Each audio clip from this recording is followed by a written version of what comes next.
Hi. In this video, I'm going to be presenting a new theory of music which incorporates aspects of Einstein's special theory of relativity. And because the most immediate and apparent fallout from this theory is the explanation it provides as to why playing with the metronome doesn't work at all, I'll be approaching the theory from that angle. I'll also be presenting evidence to support the claim on which this new theory is based. Because since it's brand new, it means you're the authority when it comes to considering and realizing its validity and maybe its broader implications. First off though, I'll begin with the metronome, because this is its eulogy.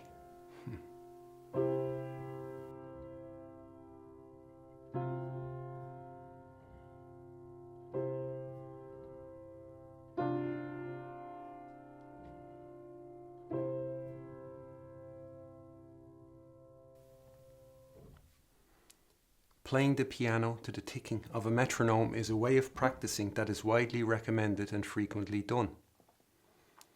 Roughly, I'd reckon that it came with the Industrial Revolution and the rise of the bourgeoisie and the upright piano around the time of Liszt. So it's new enough and still heavily promoted. An opening scene in Ken Russell's film Listomania features the metronome, just to indicate the association.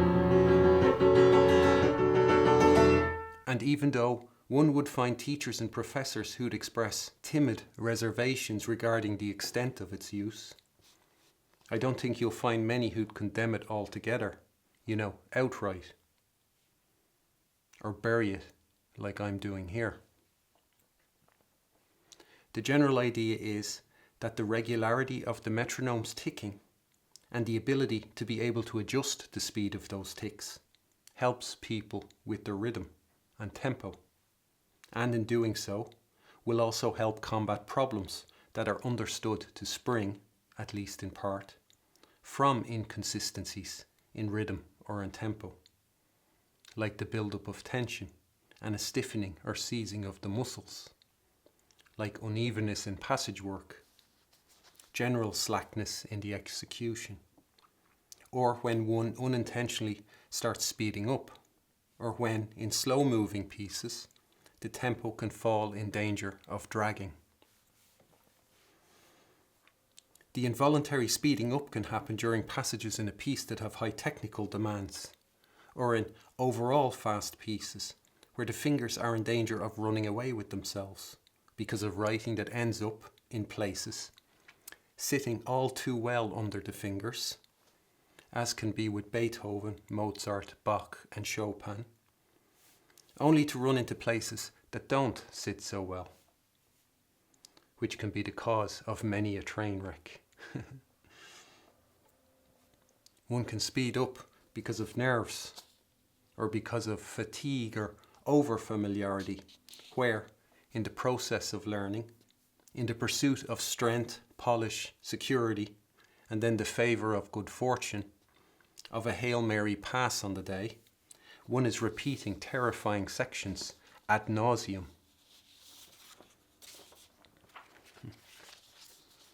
That's why muscle memory, without the metronome, would only be half as great as it is. The disciplinarian, the drill sergeant of the muscles, on whose memory it is we pin our hopes, is the metronome. What mighty and glorious gods we have. Why, if it weren't for the metronome swooshing in to save the day like Mighty Mouse, muscle memory might even be a joke, it'd be that useless on its own. Heaven forbid, we might even scoff at the very idea. Muscle memory indeed. The metronome is the rolled up sleeve version of counting out loud. You know it means business. Besides that, the metronome will be seen as a way for a player to bring technically difficult pieces or sections of a piece up to speed, where a gradual increase of the ticking, notch by notch, week by week, will coax a player into playing faster while still maintaining a strict and steady, tension-free rhythm. At least, that'll forever be the dream. It is all these reasons combined that has made the metronome an undisputed must-have in conjunction with finger exercises, and has it playing an indelible role in the strengthening of the fingers and the acquisition of finger independence, which are both commonly believed to be the other remedies to the problems mentioned, the problems that plague the cage.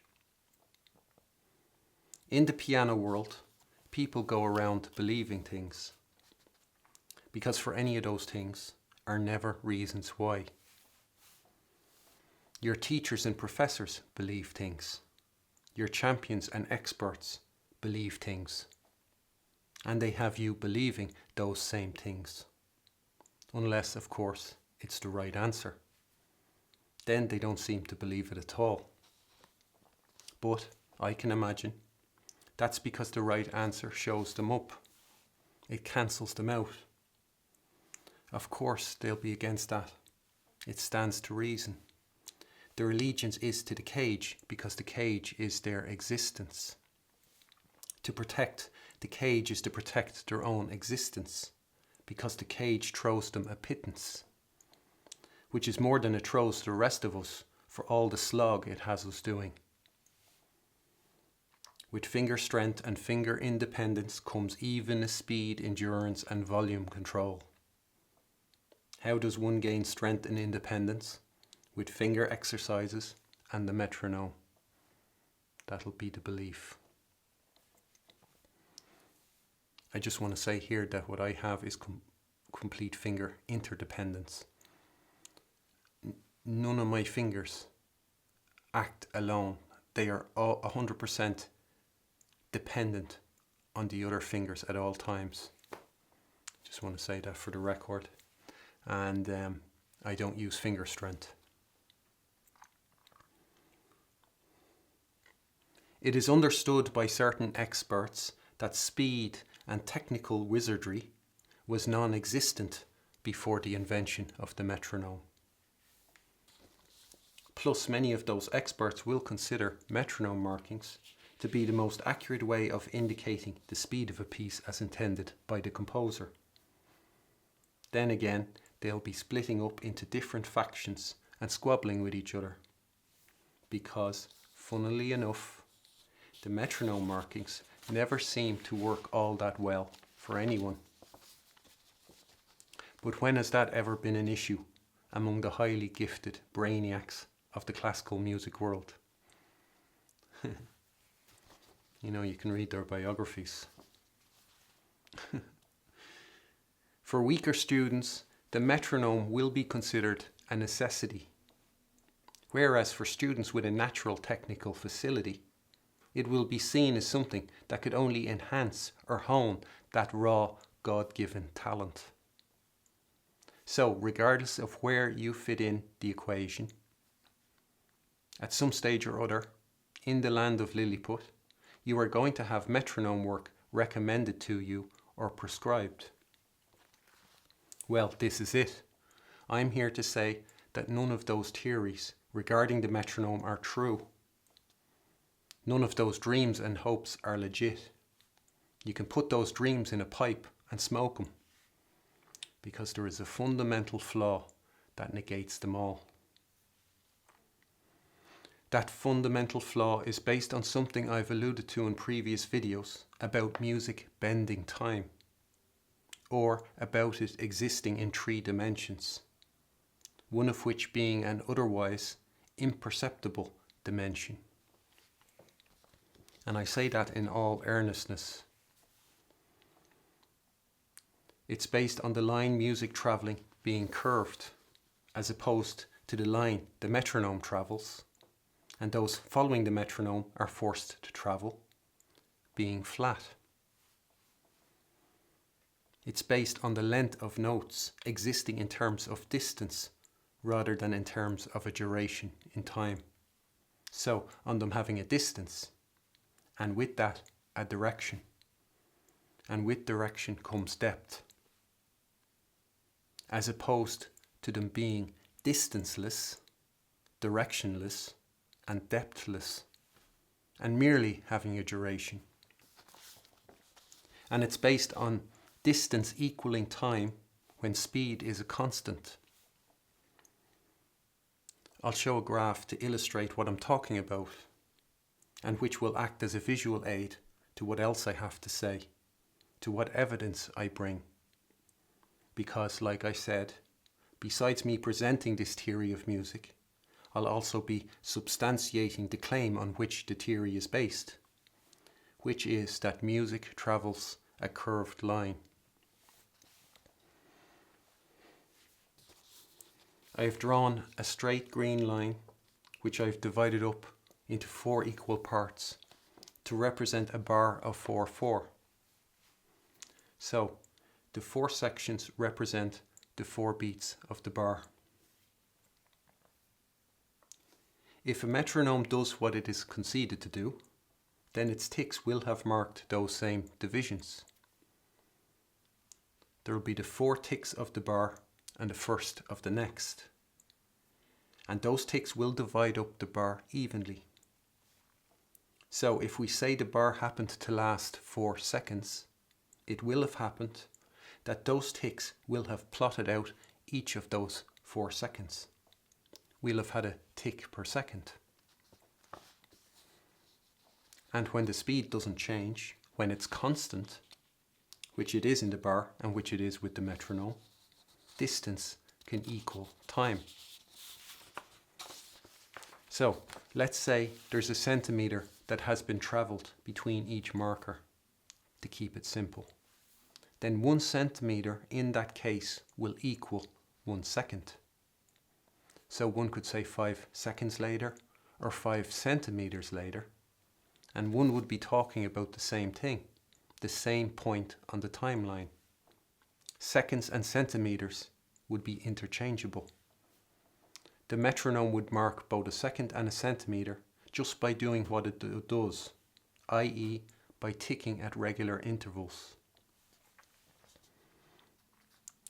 To that I've added a curved green line which represents the exact same bar of 4/4. Only it's travelling the curved line music travels. So all the notes, the same quarter, 8th, 16th and 32nd notes of the bar when it's flat, will each of them all adopt that curved shape to make up that curved line. This is that otherwise imperceptible dimension. We could say, for argument's sake, that it exists on the z-axis. There's the x and the y-axis, and then the z-axis, and that'll be a graph for 3-dimensional shapes. And that curved line as well lasts for exactly 4 seconds. Both lines begin and end simultaneously. Both last 4 seconds. Both are the same bar of 4/4. It stands to reason that here too the metronome will do what it does, and with its even ticking, by default, divide the bar, its journey, into 4 equal parts, both in terms of time and distance, which is what I have it doing here. The curved line is divided into 4 equal parts to signify the 4 even beats of the bar. The metronome doing what it's meant to, when it travels the curved line at a speed that's constant, will divide the 4 seconds of the bar into parts of equal time and of equal distance, just like it did with the flat line. Why would it work differently all of a sudden? The player travelling that curved line will have experienced that metronome as having ticked at regular intervals, at each beat of the bar, where each beat had the same length. where the 4 seconds of the bar will be divided into 4 equal sections, each a second long. But what happens when the curved line is observed by the metronome of the flat line? Because, as things are, there is only one metronome, and that is the metronome of the flat line. A metronome that can travel music's curve doesn't exist.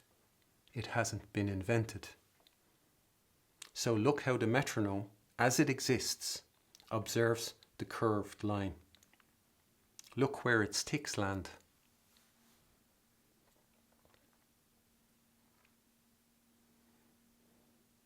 They don't divide the curved line into equal parts. The ticks divide the curved line into longer and shorter parts.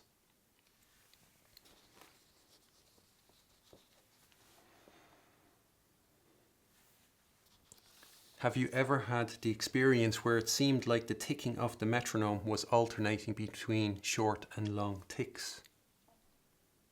And I don't just refer here to mechanical wind-up metronomes, but also to the electronic or digital kind.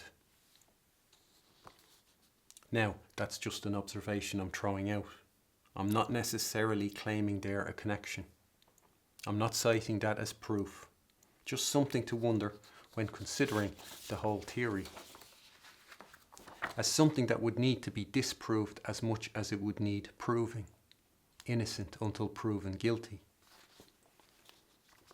Plus, I'm not citing that as proof because the curved line in the graph as it stands is there to illustrate the concept of what I'm talking about. It is not there to represent the actual curve music travels. What the actual curve is, how it would look on a graph, that I do not know, nor would I presume to know. So it's there for demonstration purposes. With a note's length existing in terms of distance and the direction it goes off into that distance, as opposed to its duration on a flat timeline, a note with a greater distance will appear to be longer and thus last longer to those of us following it than that note with less distance that has bound itself to the flat timeline spanning that duration. So that goes from left to right on the x-axis as opposed to the other, going off at an angle along the z-axis. Our perception of time is altered. It is suddenly linked with depth.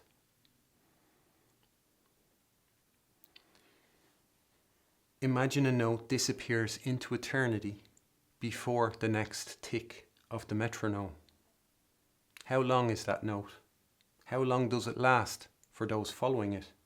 For those who are alert or who have made themselves receptive to that other dimension? The hypothetical metronome travelling the curved line does not measure the same units of distance as a metronome following the flat line. And although both do what they're meant to do, i.e.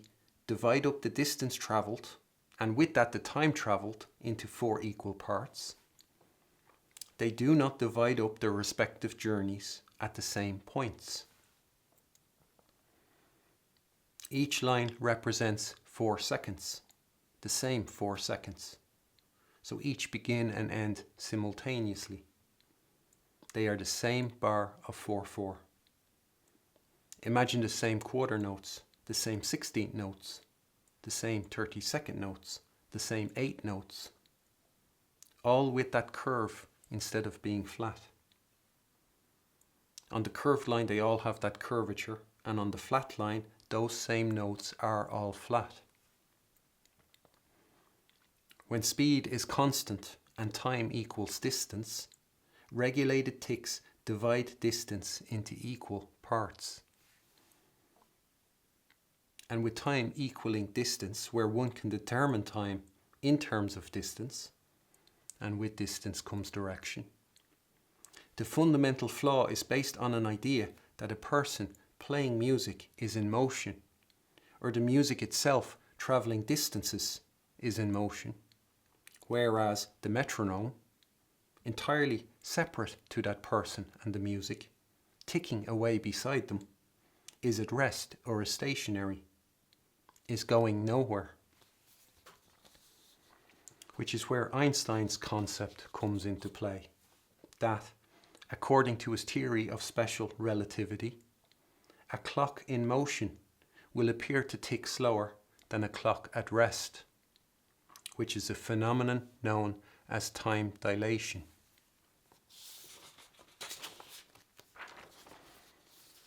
You can see the graph representing a conceptualization of time dilation.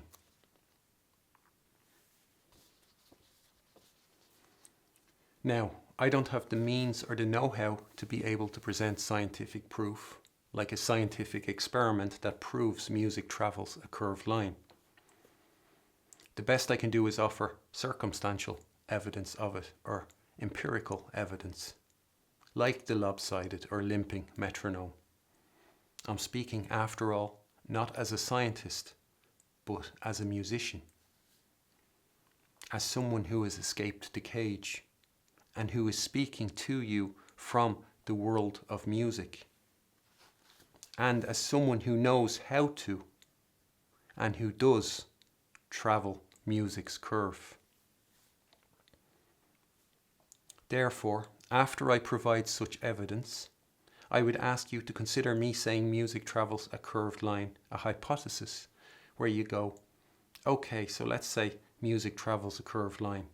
How does that affect one's playing with the metronome? And the answer can already be seen in the graph. And I would add here that it should then give you an idea of the minimum amount of substance the argument of those defending the metronome, defending the status quo, and speaking out against this should have. Like I have Einstein acknowledging the potential existence of the phenomenon I'm talking about. Who do they have acknowledging the claims they are making? I am recognizing the mystery of music. What mysteries are they recognizing? For example, the first of the circumstantial evidence is the depiction of sound waves as curved lines, or the idea of sound existing as waves. The audio tracks in Premiere Pro are indicated as curves. A tone swells and then diminishes. It fades out, rather than it following a flat and constant plane. And in what direction does the tone fade? And does it fade? Or does it continue beyond our perception into eternity?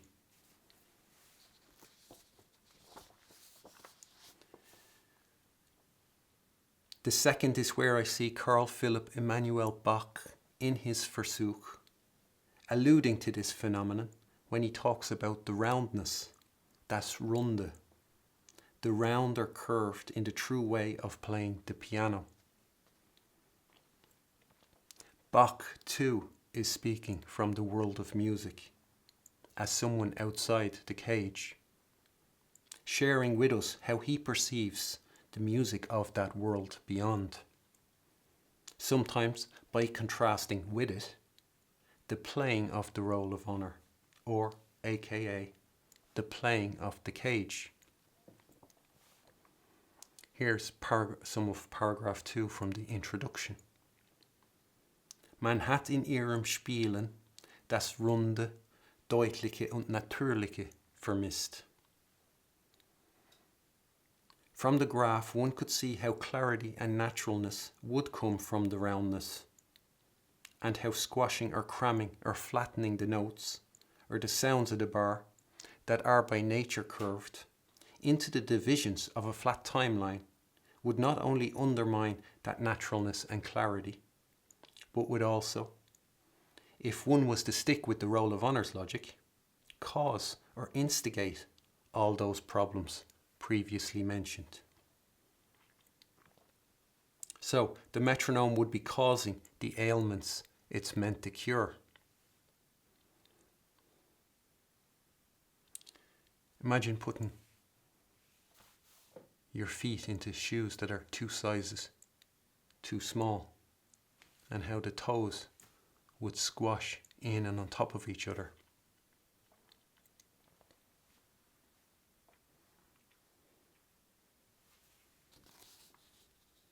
Here's some of paragraph 9 from the introduction. And Bach added a footnote to that paragraph which he marked with an asterisk. And in that footnote he wrote, Hierdurch wird die linke Hand aus doppelter Ursache steif und folglich unvermögend Passagen rund heraus zu bringen.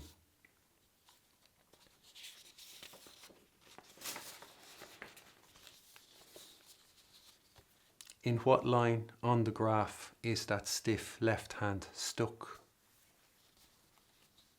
What line is it that incapacitates that left hand, that holds it prisoner?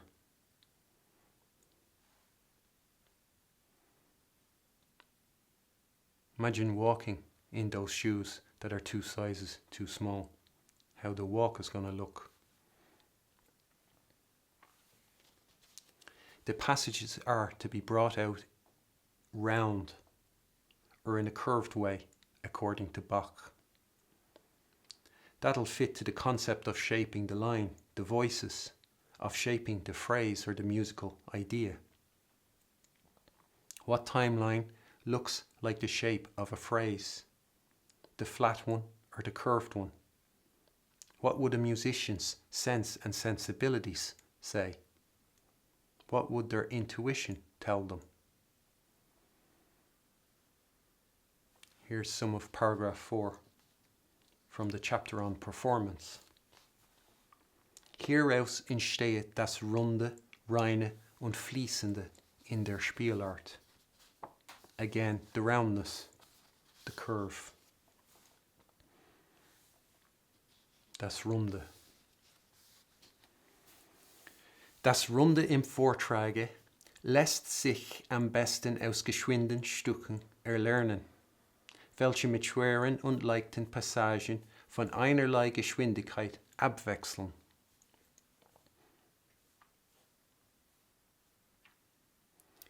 Man wird oft Spieler finden, welche wegen ihrer Faustfertigkeit die erstern reine herausbringen, die letztern aber undeutlich machen, weil sie ihre Finger nicht in ihrer Gewalt haben. Bei der Leichtigkeit wird ihnen die Zeit zu lang. Sie übereilen sich und fahren darüber hin.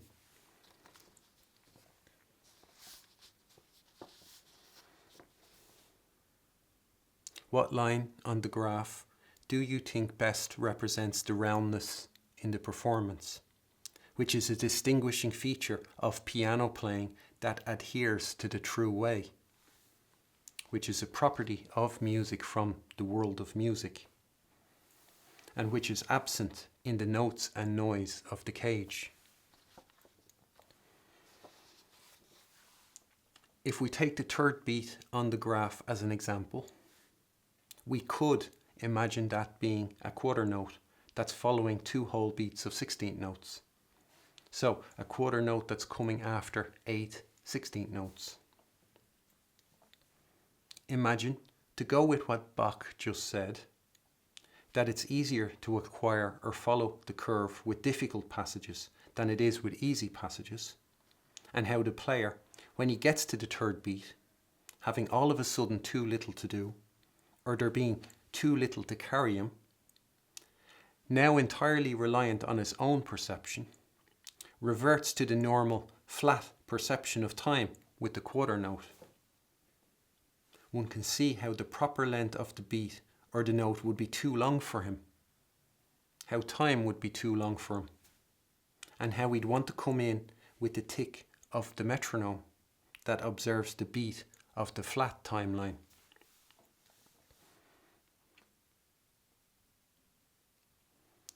Bach, by the way, is describing in that extract the playing of Evgeny Kissin, to name an example, and to put what's being dealt with here into context in terms of the level it's referring to. This is a level beyond the best the role has to offer.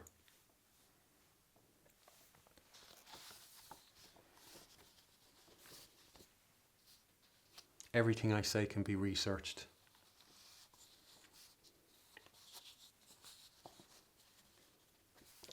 And it's about rating this. You don't have to change Evgeny Kissin's rating. You just put this there next to it. Leave Evgeny Kissin's rating unchanged. One could as well see that red dotted line as representing a bar of the cage I'm always talking about, as a metal bar that blocks one's access to the world of music. The beat of the pulse is on the curve, but the tick of the metronome will always keep the person in the cage from ever reaching it, from ever discovering its existence.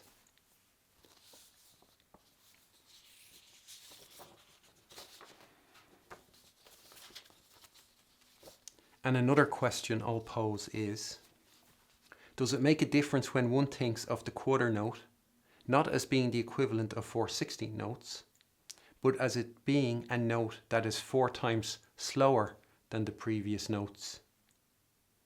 Or of the music suddenly being 4 times slower, as opposed to thinking of the quarter note as a note in the same speed, simply as being the equivalent of 4/16 notes? Are the two the same in maths or in the science of time? What does one hear when, on YouTube, the playback speed is set to 0.25?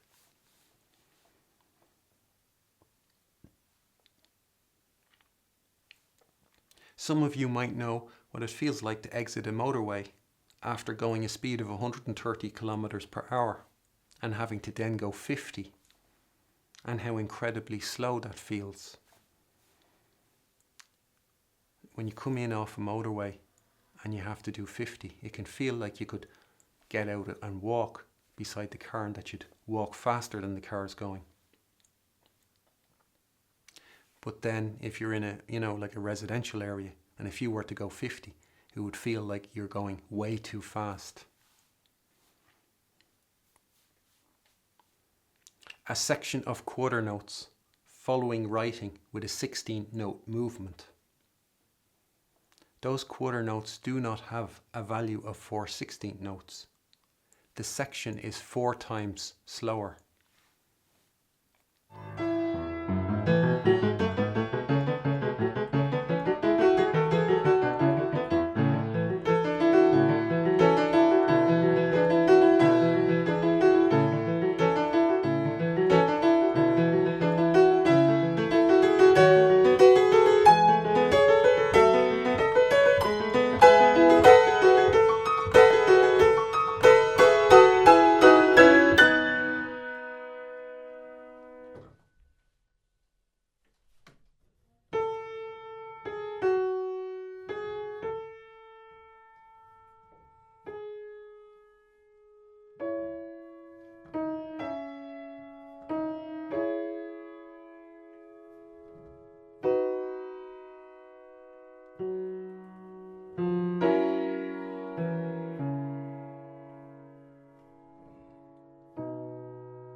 Here's some of paragraph 7 from the chapter on performance.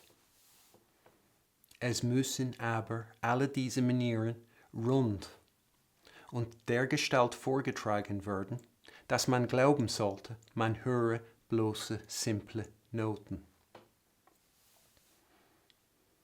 Es gehört hierzu eine Freiheit, die alles Sklavische und Maschinenmäßige ausschließt.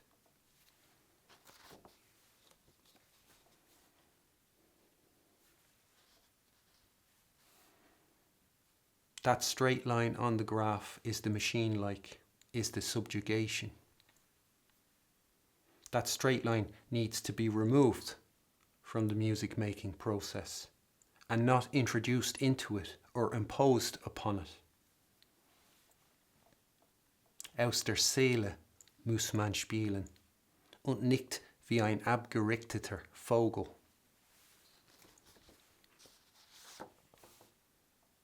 It is only in the world of music can one connect to one's musical soul. The cage blocks that connection. It makes the playing of all its prisoners, the roll of honour being no exception, soulless. And this complete disconnection also means that they can only ever have cartoon-like notions of what a musical soul might be, and of what constitutes playing from that soul. The A major section of the third movement of Mozart's Sonata in A minor, K310, as I play it, as a living embodiment of the true way to play the piano, demonstrates by observing music's curve what Bach is talking about in paragraph 7, about the ornaments being round or existing on that curve, and thus played in a way so that it sounds like one is listening to simple notes. My performance of that section can be compared and contrasted with any of the recordings from the Roll of Honour, wherein one will hear what the complete absence of what Bach is talking about sounds like. One could as well notice how, in the second half of that section, the Roll of Honour distort the rhythm of the simple notes to make room for what Bach calls, not without a hint of sarcasm, der lieblichen Trillerchen. Whereas I don't. I perform my ornaments round, where you'd believe it's just simple notes you're listening to. If you make the comparison, you can perhaps see whose tune it is you go away humming.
There are many more passages that require music's curved line be followed in order to do them proper justice.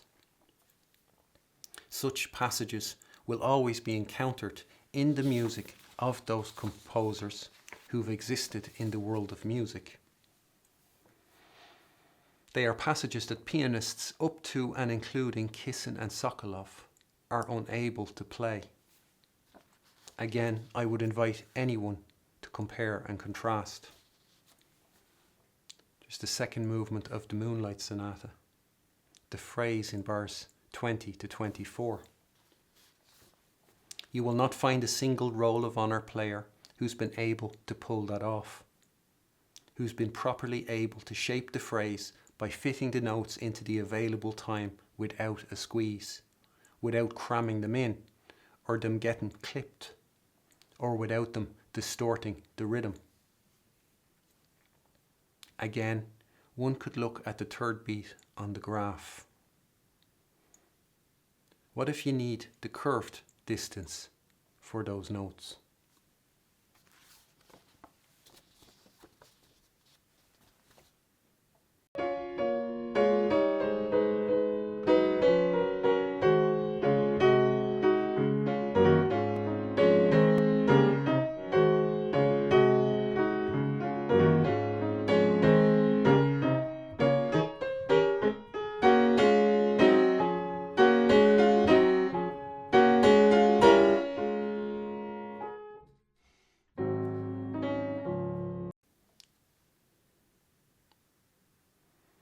There's the second movement of K310 at the end of the middle section.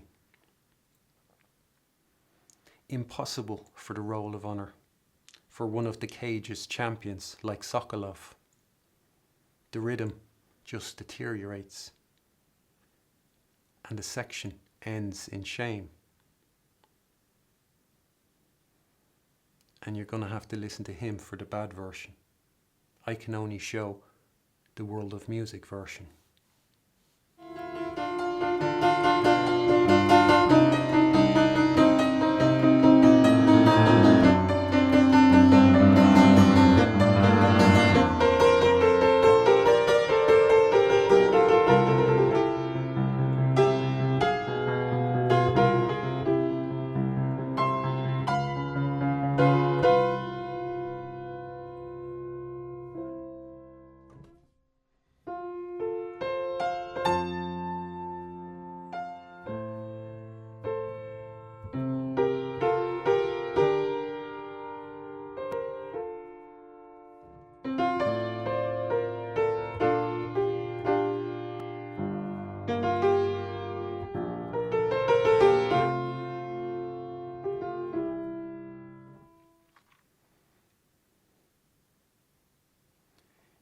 The 16th note triplets in bar 6 of the opening of Das Lebewohl, Beethoven's sonata.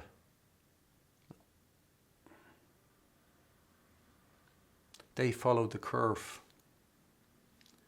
The time is too long for those bound to the flat line of the metronome, or the flat line of the cage. Their execution of them is stunted, diminutive.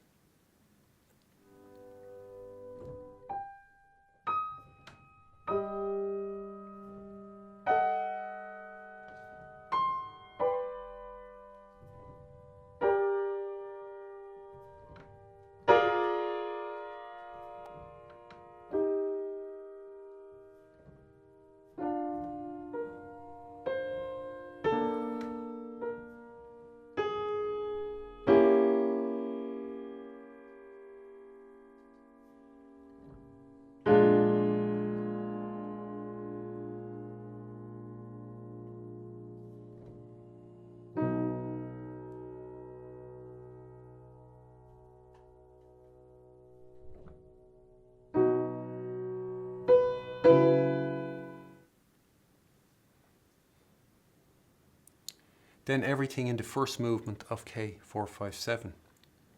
And that's why I'll show as a demonstration the full exposition.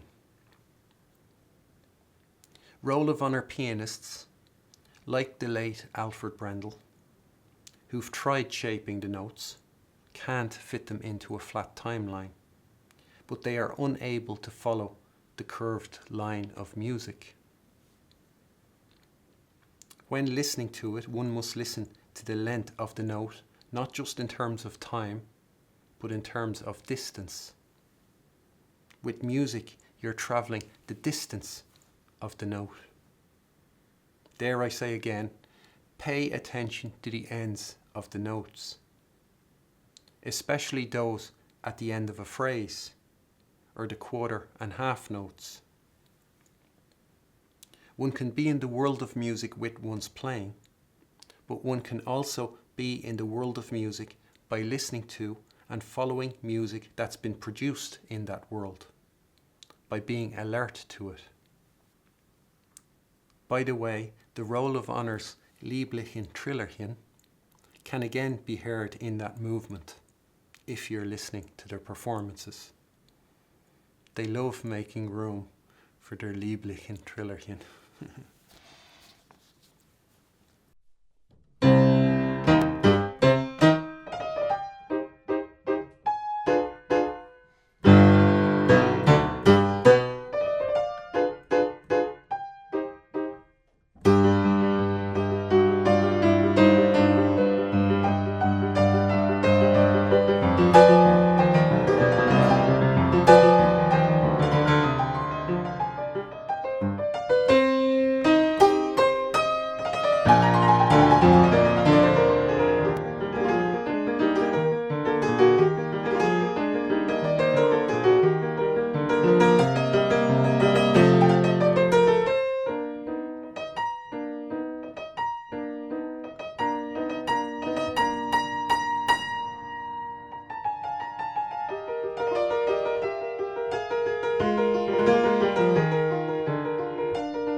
I know of the curve from my own playing, from it being the true way to play the piano.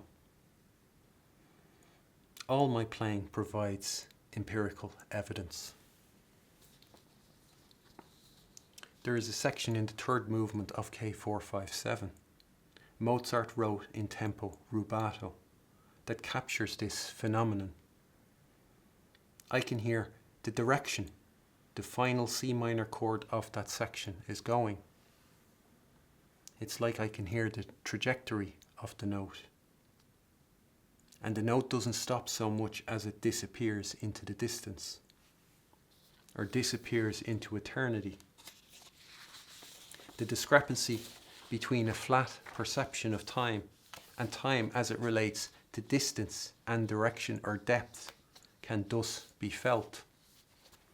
And it's baffling, it's incomprehensible. I remain humbled and in awe of it.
Another piece of what I consider to be circumstantial evidence, at least I wouldn't rule out the possibility of it being a clue to music travelling through time on a curved line, is that the movements of my hands and arms as they jump from one location on the keyboard to another, make perfect arcs.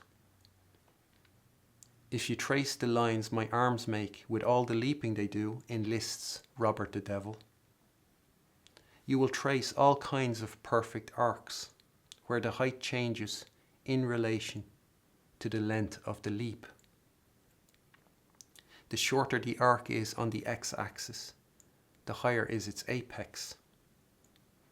And those are shapes I'm not consciously making, and they're counterintuitive. When you think of the shortest distance between 2 points being a straight line. So when one thinks of when that distance has to be covered as quick as possible, what would make sense would be that the best way to do that is to travel a straight line between those 2 points. But if the curve elongates time, there's more time to make the distance.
One last piece of evidence I'll present has to do with Bach's sense of music's curve and what he says in paragraph 14 from the chapter on trills.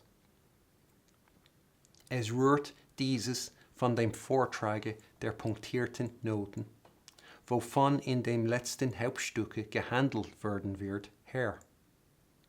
Vermöge dessen, die auf die Punkte folgenden kürzen, allezeit kürzer als die Schreibart erfordert, abgefertigt werden. If we consider the graph now not as representing a bar of 4/4, but as representing a dotted quarter note with an 8th note following, those 2 notes between them divide the 4 sections in a ratio of 3:1.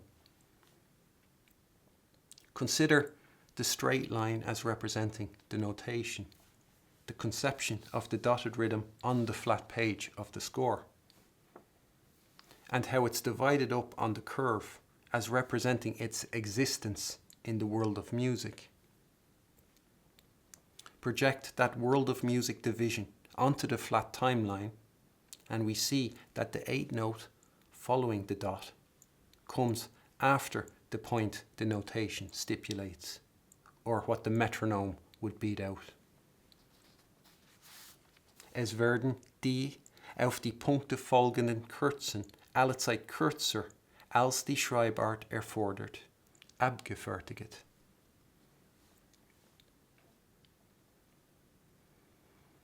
I'd have more evidence pointing to the existence of the curve than I presented here. In that curve is a precision, speed, strength, clarity, and naturalness that is unparalleled, that I'd even describe in moments as superhuman. Much of the time, the speed is to be found between notes, and the fastest player in the world will be the one who is stationary the longest for the full and true length of each note.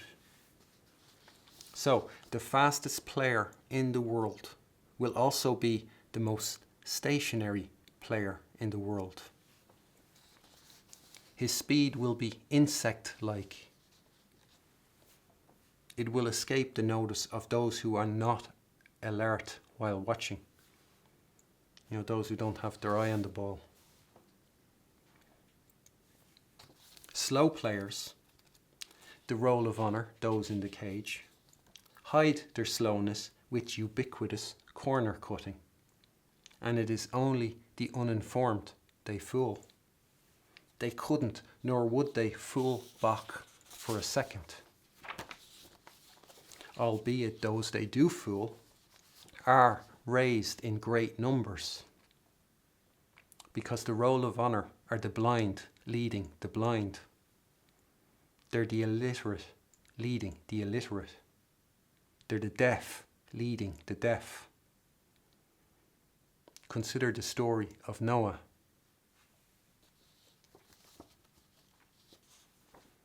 The curve, the roundness, das Runde, can be experienced throughout my playing. And it is because I follow music's curve that makes the recordings of the pieces I've uploaded better than any existing recordings of those same pieces. And I'm not talking about people's personal preferences. They can hold on to them. I'm speaking in the definitive sense. They beat any and all of the roll of honours in each and as many categories as one can come up with and examine in relation to piano mastery and all its aspects, as is understood by serious musical scholars. Not from the roll of honour, but whose goal it is to uncover the truth, and who are open to recognising and giving just and rightful praise to the truth when it presents itself to them. It is because of music's curve that, far from being contenders, the roll of honour, the cage's champions, don't even make it into the same league as me. It is because of music's curve that I am in a league of my own. And it is because of that anyone interested in playing music on the piano, in experiencing freedom at the keyboard, in escaping the slavish and machine-like, should be giving AC fingering the full solution to fingering and its finger position serious consideration, which could answer a question like, if I don't have metronome work anymore, what can I do instead? Metronome work is bad for you, so do whatever. Doing nothing is better than doing metronome work. But with AC fingering and its finger position, you'll soon find the need you feel for a metronome disappearing, as you find the problems that call for work with the metronome disappearing. Because I have provided people the means to which they can escape the cage. And I'd be willing, through YouTube, to bring them with me into that league that I alone occupy.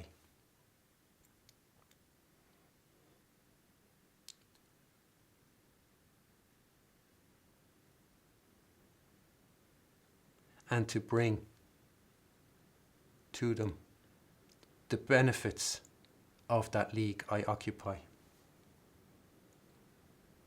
But if people aren't interested, well, I'm Noah. I'm the piano Noah.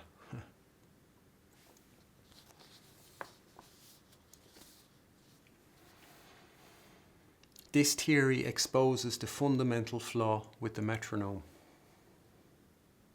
If music is curved by nature, if it travels a curved line through time, it means its notes will never fit into a flat timeline. Metronome work is not just wasted time, it is detrimental to a person's musical growth, to their musical awakening.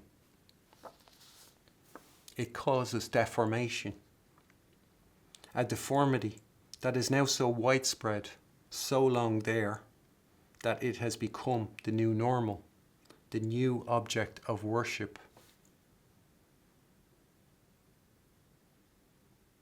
That is the conclusion. And it is a conclusion that should be made known. It is a case worthy of a trial. And if the court of the Roll of Honour is fully corrupted, you know, the court of the Roll of Honour and all their hangers on, then it is one I put to the court of public opinion. I say, let the public present this to their champions. With a collective voice, the Roll of Honour can't suppress or ignore.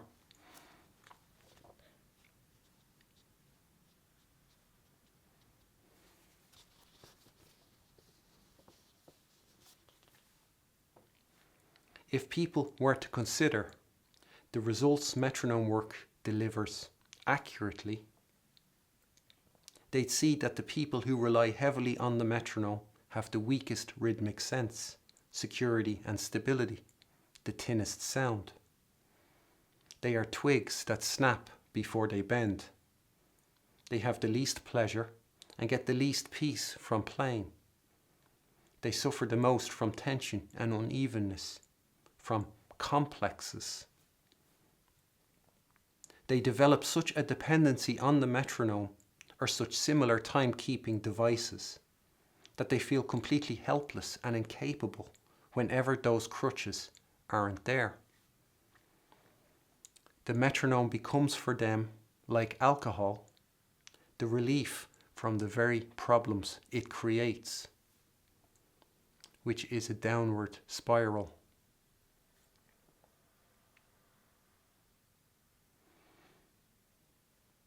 It will be as hard for your Roll of Honour professors to admit those things to you as it will be for them to admit those things to themselves. To repent means to enter the kingdom of heaven, or the world of music in this case, a poor man, a man who stripped himself of his wealth and has left only his humility. To repent means to know what you have done.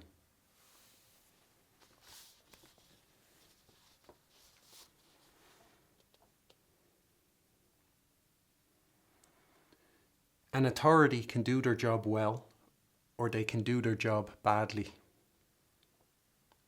History eventually places the correct answer above any and every authority that has ever existed. And it is how that authority behaved in the face of the truth or the correct answer that will put them on the right or the wrong side of history forevermore after that.